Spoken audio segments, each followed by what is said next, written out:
Hello students, in the last period we have discussed about the entire digestion process. We know that during the digestion process complex food it is converted into simple food material. As far as digestion process is concerned, see digestion activities these are carried out in mouth, then they are carried out in stomach, then small intestine. When we talk about the digestion of complex substances, we know that carbohydrate, proteins and fats, when they undergo the digestion process, they are converted into their simple form. If we take the example, say, suppose carbohydrate they are broken down into glucose and fructose. Then see, second that is proteins. Proteins they are broken down into amino acids. And fats are broken down into fatty acid and glycerol. Means say, from this point it is clear that these complex food materials they are converted into simple food material. Carbohydrate they are broken down and they are converted into glucose and fructose.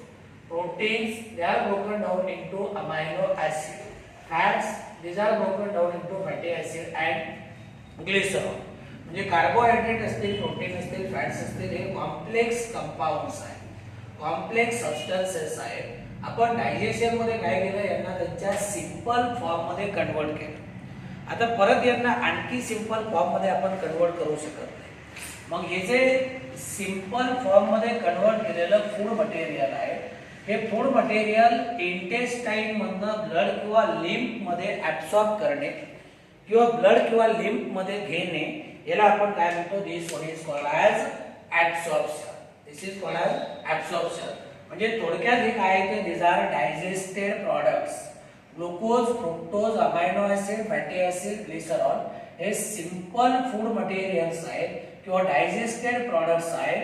यांना blood vessel किंवा lymph vessel मध्ये घेणे, याला आपण काय म्हणतो, it is called as absorption. म्हणजे absorption it is the process by which end products of digestion pass through intestinal mucosa into blood and lymph. आता एंड प्रोडक्ट कुठले डायजेशनचे एंड प्रोडक्ट हे आता आपण वरती पाहिलेले, glucose, fructose, amino acid, fatty acid आणि glycerol. म्हणजे ऍब्सॉर्प्शन मध्ये काय होतं, डायजेशन मधले जे एंड प्रोडक्ट्स आहेत हे एंड प्रोडक्ट्स इंटेस्टाइनची जी इनर मोस्ट लेयर आहे ज्याला आपण म्युकोसा म्हणतो, या म्युकोसा मधनं कुठे घेतले, ब्लड किंवा लिम्फ मध्ये घेतले किंवा ब्लड किंवा लिम्फ मध्ये पास झाले, याला आपण काय म्हणतो, it is called as absorption. अगदी सिंपल डेफिनेशन सांगायची झाली तर passage of end products of digestion through intestinal mucosa into blood and lymph, that is called as absorption. म्हणजे थोडक्यामध्ये काय की इंटेस्टाइनल म्युकोसा मधनं हे एंड प्रोडक्ट्स ब्लड आणि लिम्फ मध्ये पास होणे, याला आपण काय म्हणतो, it is called as absorption. आता ॲब्सॉर्प्शन कुठल्या मेथडने कॅरी आउट केलं जातं. See, absorption it is carried out by 3 main method. First one is active transport, second one is passive transport, and third one that is called as a facilitated transport mechanism. आता बघा, हे जे end products आहेत हे intestinal mucosa मधनं blood आणि lymph मध्ये pass होत आहे. आला लक्षामध्ये, इंटेस्टाइनल म्युकोसा मधनं कुठे, ब्लड आणि लिम्फ मध्ये पास होत आहे.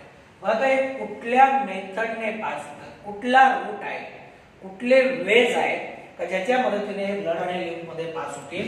एक पहिला रूट आहे तो म्हणजे ऍक्टिव्ह ट्रान्सपोर्ट मध्ये काय केलं जातं, certain substances are absorb against their concentration gradient. Against their concentration gradient. मग इथं काय होईल, एटीपी युटिलाइज होईल. जेव्हा ऍब्सॉर्प्शन मध्ये एटीपी युटिलाइज केली तेव्हा त्याला म्हणायचं ऍक्टिव्ह ट्रान्सपोर्ट. काय म्हणायचं, ऍक्टिव्ह ट्रान्सपोर्ट. आता तुम्ही इथे बघा, इथे जर आपण पाहिलं तर समजा इथे बघा, हा काय एक सेमी परमिएबल मेम्ब्रेन आहे किंवा कुठला नुसता मेम्ब्रेन कन्सिडर करा, आणि एक आहे तर these are the certain molecules, आणि या बाजूला हे मॉलिक्युल्स आहेत. आता तुम्ही जर कॉन्सन्ट्रेशन पाहिलं तर कॉन्सन्ट्रेशन या बाजूला जास्त आहे, म्हणजे अमाऊंट या बाजूला जास्त आहे. तर काय होईल, आपल्याला इकडचे मॉलिक्युल्स काय करायचे, या कंपार्टमेंट मध्ये पास करायचे. मग आता पास करताना इकडे कमी आहे, जेव्हा कमी कॉन्सन्ट्रेशन कडनं जास्त कॉन्सन्ट्रेशन कडे पास केले जातील तेव्हा ते झालं अगेन्स्ट कॉन्सन्ट्रेशन ग्रेडियंट. कारण इकडे अमाऊंट जास्त आहे, इकडे अमाऊंट कमी आहे. म्हणजे जिथं कमी अमाऊंट आहे त्या कंपार्टमेंट मधनं हे मॉलिक्यूल या कंपार्टमेंट मध्ये पास करायचे असतील तर काय लागेल, एनर्जी लागेल. काय लागेल, एनर्जी लागेल.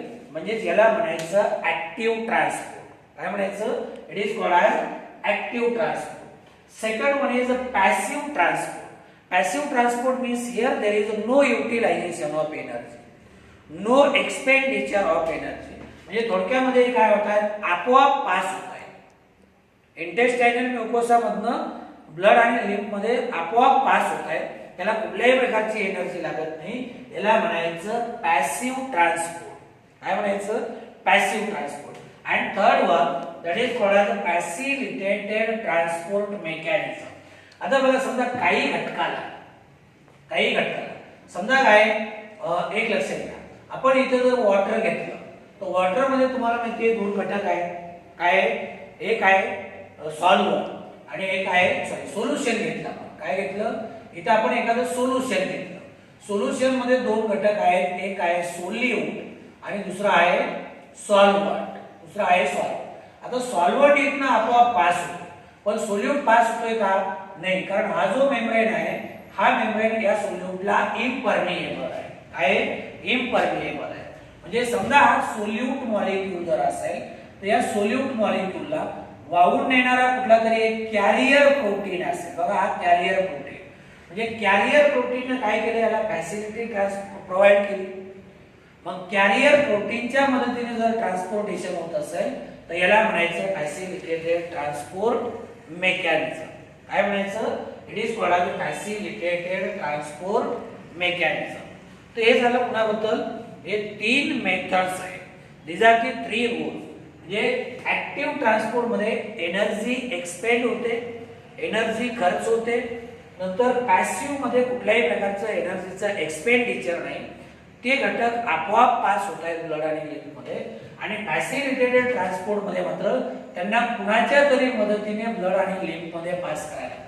कुणाच्या तरी मदतीने म्हणजे इथे कॅरियर प्रोटीन्स असतात. काय असतात, कॅरियर प्रोटीन. म्हणजे या कॅरियर प्रोटीनने यांना ट्रान्सपोर्ट फॅसिलिटी प्रोव्हाइड केली, म्हणून याला म्हणायचं फॅसिलिटेटेड ट्रान्सपोर्ट. काय म्हणायचं, it is called as facilitated transport. आता बघा, पुढचा पॉइंट काय सांगतोय, some amount of monosaccharides like glucose, then amino acid and some electrolytes like chloride are generally absorb by simple diffusion. By simple diffusion. आता 3 घटक लक्षात घ्या. पहिला घटक कुठला आहे, पहिला घटक आहे ग्लुकोजची काही amount, not all amount of glucose, ग्लुकोजची काही amount. Then amino acids, some amino acid and some electrolytes like chloride ions, they are absorbed by simple diffusion. आता simple diffusion म्हणजे काय, diffusion कुणाला म्हणतो, diffusion म्हणजे movement of ions, atoms or molecules, ions, atoms or molecules from area of their higher concentration to area of their lower concentration. Higher concentration to lower concentration. आता इथं बघा, या बाजूला काय मॉलिक्युलचं कॉन्सन्ट्रेशन जास्त आहे, या बाजूला कमी आहे. मग डिफ्युजन काय सांगते, जिकडं कॉन्सन्ट्रेशन जास्त आहे तिकडनं समजा ॲटम असतील, मॉलिक्युल्स असतील किंवा आयन्स असतील, higher concentration to lower concentration अशी यांची मूवमेंट होते. काय होते, मूवमेंट होते. याला म्हणायचं सिंपल डिफ्युजन प्रोसेस. काय म्हणायचं? Simple diffusion process. म्हणजे याचा अर्थ काय की एलिमेंटरी कॅनॉल मध्ये ग्लुकोजची अमाउंट जास्त आहे, इलेक्ट्रोलाइटची अमाउंट जास्त आहे, अमायनो ऍसिडची अमाउंट जास्त आहे. मग याची अमाउंट कमी कुठे? ब्लड आणि लिम्फ मध्ये. कुठे? ब्लड आणि लिम्फ मध्ये.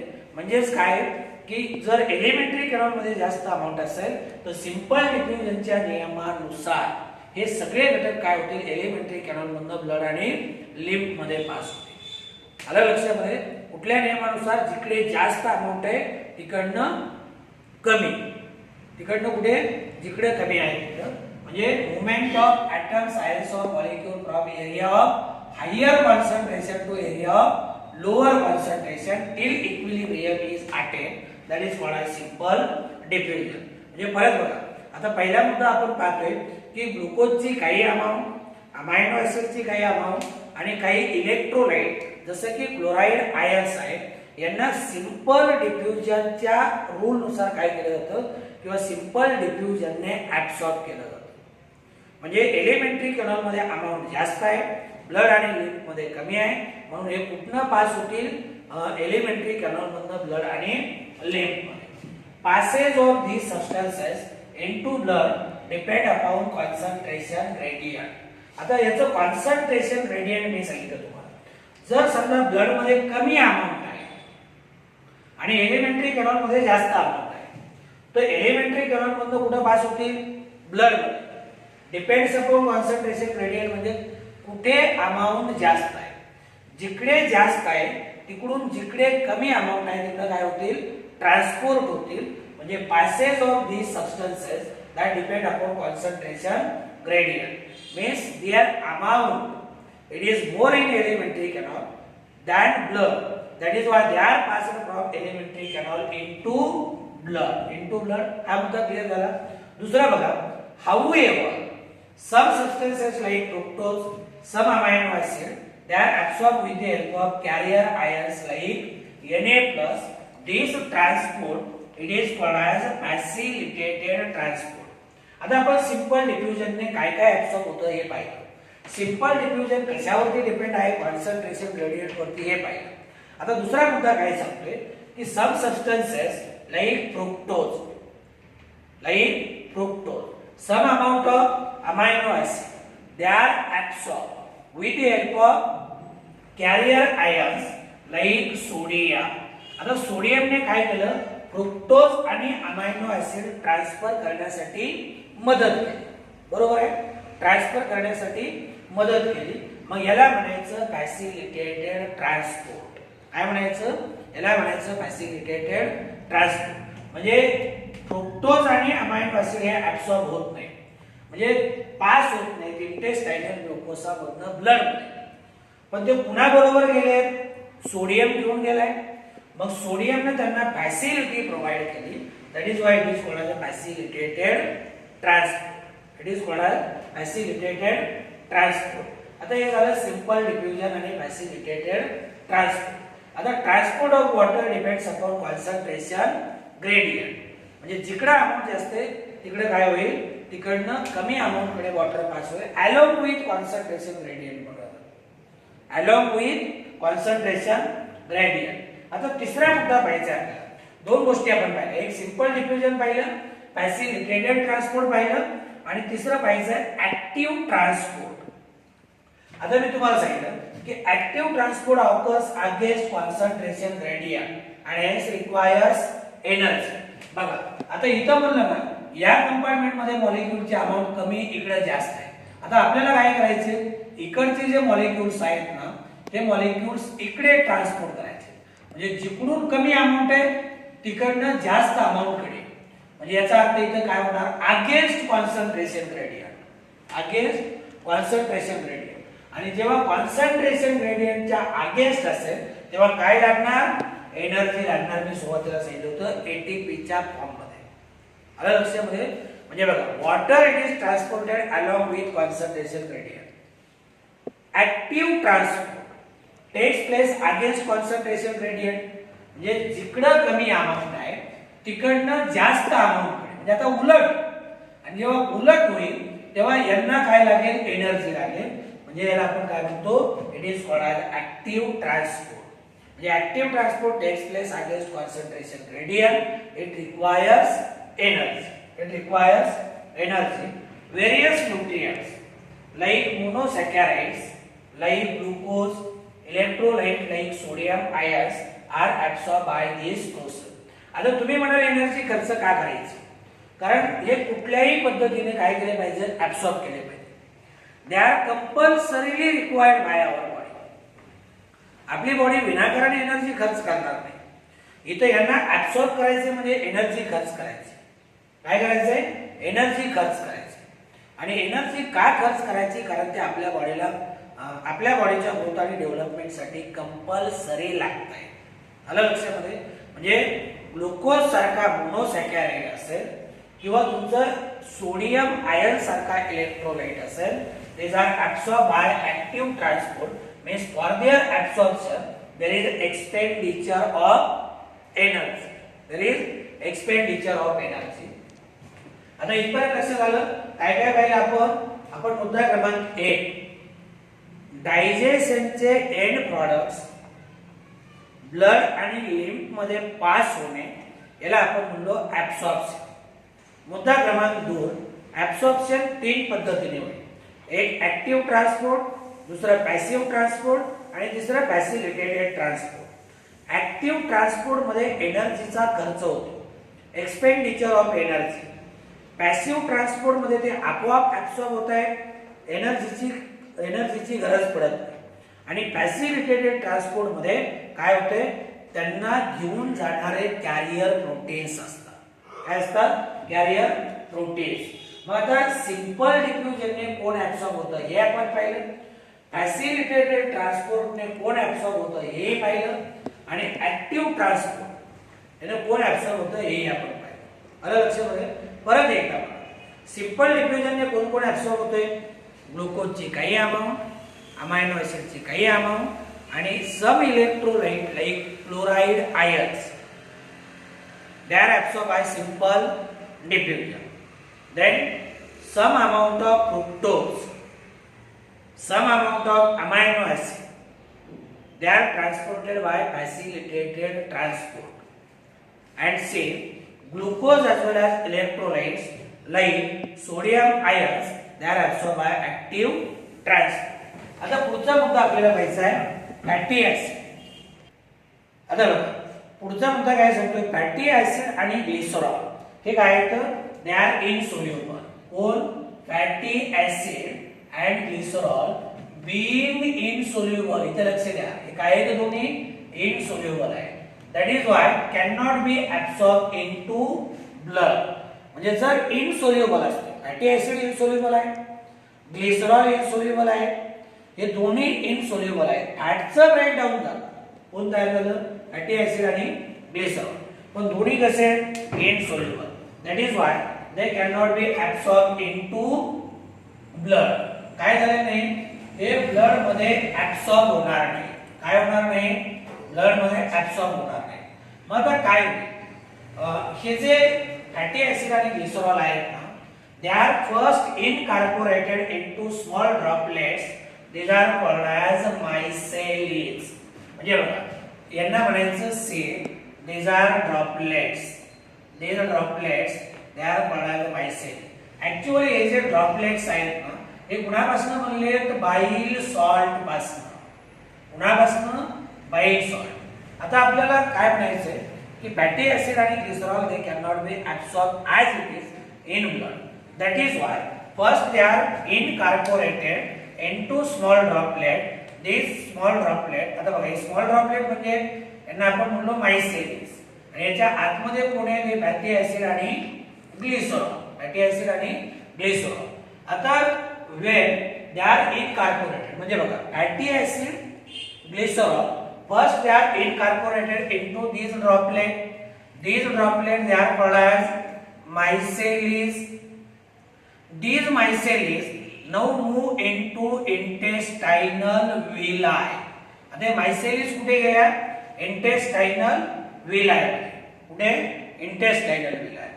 Here these micellies they are converted or reform into chylomicrons. आता सिक्वेन्स लावून घ्या बरं का. Fatty acid glycerol as it is absorb होत नाही म्हणून आपण त्यांना स्मॉल ड्रॉपलेट मध्ये इनकॉर्पोरेट केलं. हे ड्रॉपलेट म्हणजे मायसेलिस. मायसेलिस कुठे गेला? इंटेस्टायनल विलाय. पुन्हा यांचं रूपांतर कशामध्ये झालंय? कायलोमायक्रॉन मध्ये. Here they are reform into chylomicron. आणि कायलोमायक्रॉन काय आहे? These are small protein coated fat globules. काय? See these are small fat globules which are having protein or protein molecule. याला काय म्हणायचं? these are called as chylomicron. म्हणजे सुरुवातीला fatty acid आणि ग्लिसरॉल ड्रॉपलेट मध्ये आपण काय केले? इनकॉर्पोरेट केले. हे ड्रॉपलेट इंटेस्टायनल विलाय मध्ये गेले म्हणजे मायसेलिस. तिथे जाऊन त्याच्यापासून कायलोमायक्रॉन्स तयार झाले. कायलोमायक्रॉन्स म्हणजे त्यांना आपण काय म्हणतो? these are called as small protein coated fat globule. म्हणजे these are small in size. आणि याच्या भोवती कोटिंग कुणाची आहे? फॅट ग्लोब्युलची. कुणाची? फॅट ग्लोब्युलच्या भोवती प्रोटीनची कोटिंग आहे. त्याला म्हणायचं कायलोमायक्रॉन. these कायलोमायक्रॉन first they are transported into lymph vessel. into lymph vessel. this lymph vessel it is called as lacteal. काय म्हणतो या lymph vessel ला? लॅक्टियल. आणि लॅक्टियल मधनं सरळ पुढे जातात ब्लड स्ट्रीम मध्ये. पुढे ब्लड स्ट्रीम मध्ये. तर बघा फॅट आणि ग्लिसरॉलचं कन्व्हर्जन मायसेलिस. मायसेलिसचं कन्व्हर्जन कायलोमायक्रॉन मध्ये. कायलोमायक्रॉन सुरुवातीला पुढे दिले लिम्फ वेसल जी इंटेस्टाइन कडनं येते. त्या लिम्फ वेसलला लॅक्टियल हे नाव दिले. काय नाव दिले? लिम्फ वेसलला नाव दिलंय लॅक्टियल. आता हिला लॅक्टियल का म्हणायचं? याचं कारण ती इंटेस्टाइन कडनं येताना काय घेऊन येते? फॅट. फॅट मुळे काय होतं? या लिम्फ वेसलचा कलर मिल्की दिसतो, दुधासारखा पांढरट. मग याला म्हणायचं लॅक्टियल्स. काय म्हणायचं? लॅक्टियल्स. and these lymph vessels finally they open into blood stream. शेवटी पुढे सोडतील याला ब्लड स्ट्रीम मध्ये. lymph vessel releases these chylomicron into blood. आता chylomicron जे आहेत हे काय आहेत? पुढे गेले आता ब्लड. पुढे ब्लड. इथपर्यंत लक्षात आलं? हा. आता इथे बघा एक गोष्ट लक्षात घ्या. पहिला जो आपण हा पार्ट पाहिलाय साधारणतः 8 नंबरच्या पॉइंट पर्यंत आपण काय पाहिलं? तिथं सिंपल डिफ्युजन होते, ऍक्टिव्ह ट्रान्सपोर्ट होते, फॅसिलिटेटेड ट्रान्सपोर्ट होते.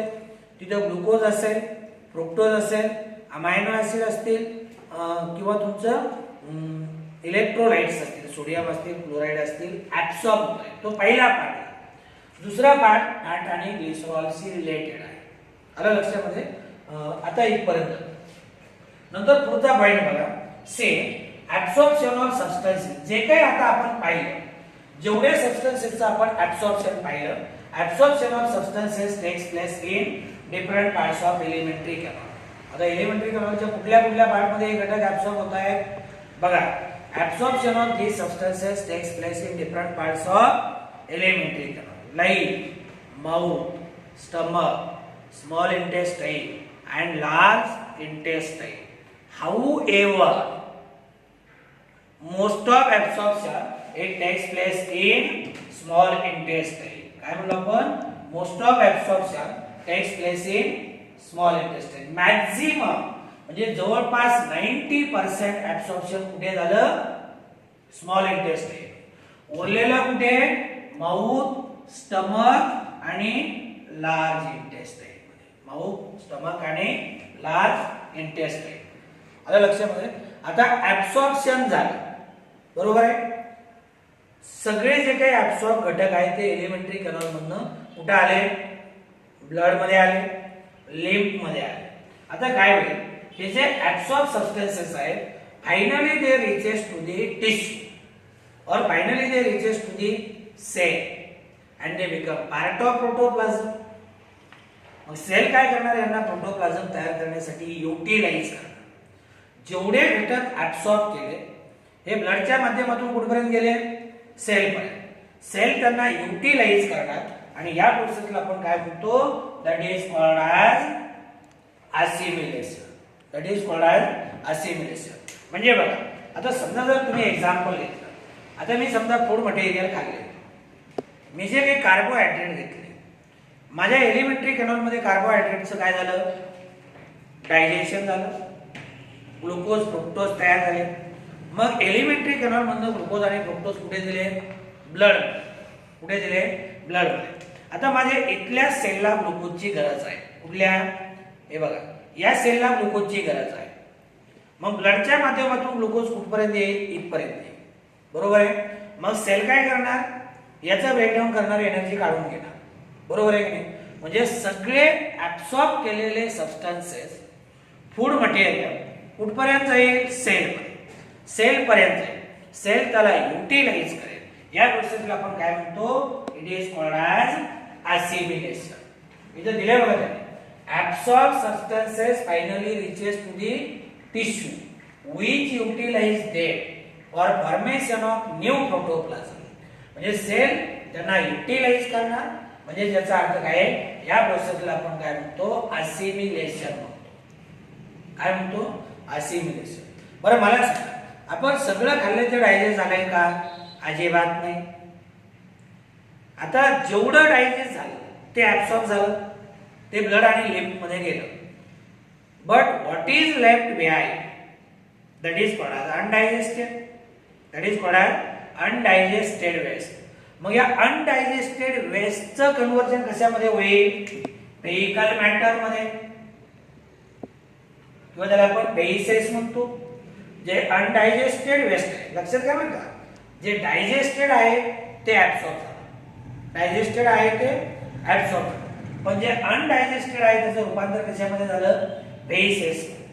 And this basis, vehicle matter, it is given outside the body through anus. It is called as egestion. It is called as egestion. म्हणजे जेवढं काही डायजेस्ट झालंय ते आपल्या बॉडीने वापरलं, युटिलाइज केलं. आणि जेवढं काही अनडायजेस्टेड आहे ते आपण दुसऱ्या दिवशी सकाळी शरीराच्या बाहेर काढतो. आलं लक्षामध्ये. या प्रोसेसला आपण काय म्हणतो, this is called as egestion.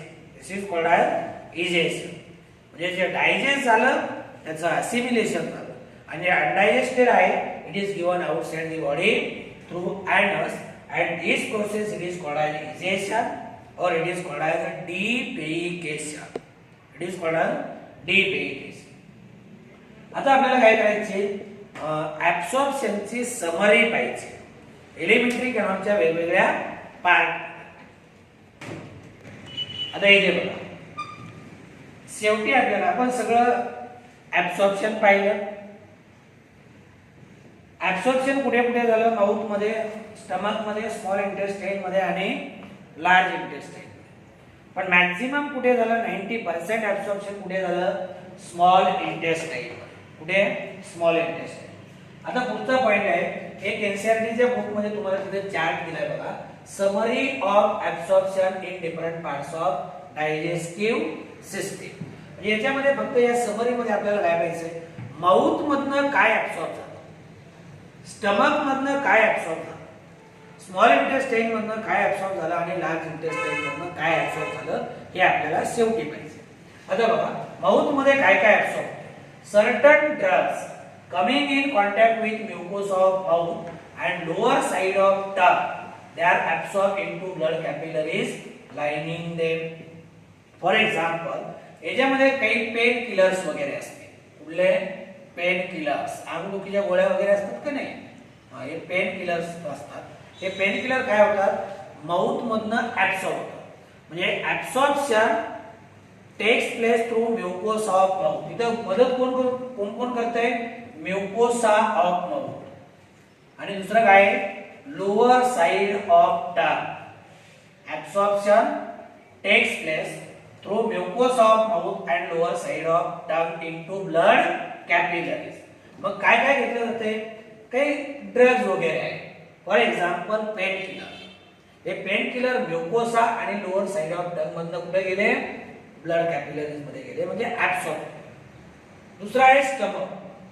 आता एक लक्षात घ्या, स्टमक मध्ये जो गॅस्ट्रिक म्युकोसा आहे, gastric mucosa, it is impermeable to most of substances, and that is why these substances reaches to intestine unabsorbed. Small intestine म्हणजे स्टमक मध्ये जो गॅस्ट्रिक म्युकोसा आहे, कोण गॅस्ट्रिक म्युकोसा. आता गॅस्ट्रिक म्युकोसा जो आहे ना, इट इज इम्परमिएबल. इम्परमिएबल कुणाला? To most of nutrients. Majority न्यूट्रिएंटला तो काय होऊ देत नाही, स्टमक मधनं पास होऊ देत नाही, कारण तो काय इम्परमिएबल आहे. मग याचा अर्थ जर तो पास होऊ देत नाही तर हे काय होतील, they will left behind unabsorb. They will left behind unabsorb. मग हे जे न्यूट्रिएंट्स आहेत, हे न्यूट्रिएंट कुठपर्यंत जातील, स्मॉल इंटेस्टाइन पर्यंत जातील ऍज इट इज. पण काही घटक इथे काय होत आहेत, थोड्याफार प्रमाणात ऍब्सॉर्ब होत आहेत. मी मोस्ट ऑफ न्यूट्रिएंट म्हणतो, म्हणजे मेजॉरिटी न्यूट्रिएंट काय होतात, स्मॉल इंटेस्टाइन पर्यंत जसे ना तसे जातात. का? गॅस्ट्रिक म्युकोसा त्यांना ऍब्सॉर्ब होऊ देत नाही. तरी पण काही घटक ऍब्सॉर्ब होत आहेत. कुठले? Absorption of little water, simple sugar and alcohol takes place. म्हणजे इथनं फक्त पाण्याची काही अमाऊंट सिंपल शुगरची आणि काही अमाऊंट अल्कोहोलची काय होते, ब्लड मध्ये दिली जाते. आता स्मॉल इंटेस्टाइन इथे तर 90% ऍब्सॉर्प्शन होते.